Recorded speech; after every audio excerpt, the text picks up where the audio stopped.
Great. I mean, busy, but great. I mean, love being busy. Last spring was intense. We did within between February and the end of May, we did like 53, 54 shows in Finland, recorded and wrote a full album called Animal Attraction. And since then, we've been on tour, mostly in Finland, but we've done shows in Spain, Denmark, you know, one or two here and there. Last year, your first album was really successful. I'm sure it was a bit of a surprise. We dared to expect a positive reaction to it because it was like we made a conscious decision. We want to make like a hair metal album, and we wanted to like make a statement with it. We wanted to be so much of hair metal that nobody has to ask what are these guys. These are hair metal, merry For metal. one, someone who doesn't mind being put in a box. Yeah, well, I mean that was the case with the first album. I mean, you have to put a strong word out there. I mean, you have to make yourself known as what you are and what best represents you and your style of expressing yourself. And that was that, and it was great. I mean, of course, it was a surprise. I mean, the first time we went to the record company or the office in Finland, and they told us that yeah, Germany might be, it might be a bit easier to get, well known in Germany, but UK, it's gonna be, it's gonna be a tough market. And next week, we got a phone call from Dante Bonucci from London. I love their album. I want to put it out now, and let's do a tour. Great. So this was supposed to be the tough market, but I mean, of course, we have plenty of stuff to do, and that was just the first kick, and we've just taking the first baby steps here. So, and of course, it's really exciting to be back. I mean, it's more than a year since we played a show on British soil, so it's a bit nerve-wracking as well. Do they remember us? I was actually, before getting to that, I was recording a second album. You know, there's this thing about panic from second album when Mhm. it first got such a good result. Was it difficult to record No, second not at album? all. I mean, we were eager to get to it. I mean, we wanted to record it early because, I mean, it was in no one's interest to keep touring in support of the first album that had already had like what 4 singles. So why keep promoting it? I mean, we felt that we need more material out, to publish more and release more material. And as a being a music fan, I've never been a fan of waiting that long. I mean, I want to hear some new stuff, pretty quickly after the record's being released. So we decided that it's in no one's interest to wait for the second album for 2 or 3 years. So we decided to rush it a little bit and make it with a quicker schedule and to release it a year and a half after the first album. Did it And still come naturally? oh yeah, definitely. I think it came more naturally this way because you didn't have time to overproduce it, and you didn't have time to think about like, this time you didn't have that much time to ponder if is it better this way or should we do it that way? Let's try it that way. No, it didn't work. Let's do it this way. You had to know. I mean, you went into the studio. I mean, we started writing the songs a little less than a year ago. I mean, in December 2010, we started writing the songs, and Young and Crazy was the only song that was ready, that was a leftover from the first album. And we just went into it, and there's bits and pieces that are really old, like the riff of Animal Attraction that goes way back to 2004, and Pepe's been bouncing that riff like around. But we wrote the song without the riff, and just before going into the studio, he thought of putting the riff into that song, and it works perfectly, and stuff like that. But we started writing the songs in December, and by midsummer we had like toured Finland endlessly, relentlessly, and recorded, written, and you know the record was done. It was already there. So during the weekends we were touring. During weekdays we were in the studio writing and recording. Hard working? Yeah. How do you compare the first and the second album then? It's the step forward. I mean, it's better. The sound has like developed into it's more closer to a live sound now. The drums are way more like in your face. They're more sturdy. I mean, they've got more power in them. Pepe's guitar sound has gone bigger and wider, and you know he's become this huge rock and roll guitarist. You know, like putting out memorable riffs like Animal Attraction is a killer riff. So is Speeding. I mean, the whole album is filled with these insanely genius riffs. His sense of melody has become something that is, you know, a step further from the first album. First album was really simple, block to block, you know, melodies. Not that there's anything wrong with them. On the contrary, they're great. They're great sing-alongs. But this album is a bit more melodic, and I think it's a step towards. Because I mean, there's three major influences for us: is Kiss, Van Halen, and Def Leppard, and this is a step towards Def Leppard maybe in being melodic. So, yeah.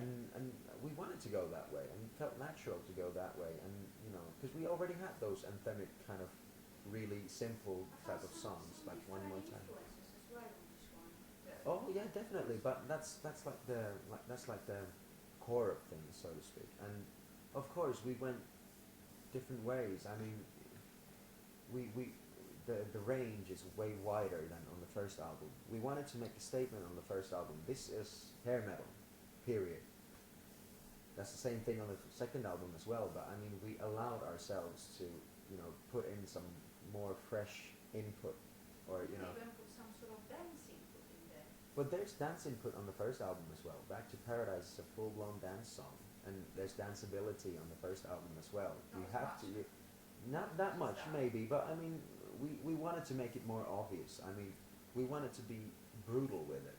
I mean, Hot is a perfect example of the song. I mean, which is a fresh, new hair metal song. It's got a big chorus, but then it's got a dubstep guitar solo, and but I think it works perfectly, and it works beautifully.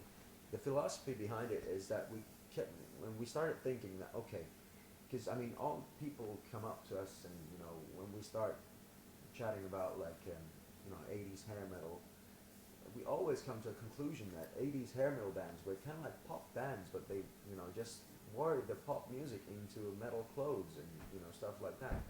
So we kind of started playing with the idea that, fuck, I mean, how come, you know, the modern metal bands don't do that anymore? I mean, why wouldn't we? I mean, we're playing, you know, we're a modern day hair metal act. Why wouldn't we do like a modern pop song and dress it up like a metal song? And you know, we kept listening to Britney Spears and Katy Perry and Lady Gaga that I actually really love. I mean, I've got no limits with what comes to the genres of music, and we were just, you know, fooling around, and you know, started thinking with Pepe that, fuck, I mean, if you got that kind of dubstep thing in this song, you could actually play that with instruments. I mean, all these different beats.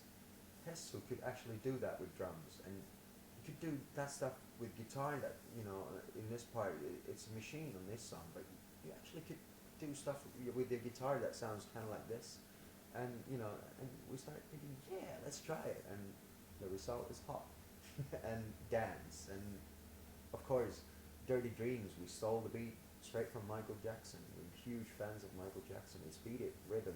It's got nothing to do with Beat It. I mean, the melodies is way different. You know, the chords are different, but we stole just the beat. Down, down, down, down, down, down. People enjoy this one then. Do you have a favorite song in there? Oh yeah, all of them are favorites, but Coconuts is one of the. I mean, one of the songs that have gotten so much criticism about it. Yeah.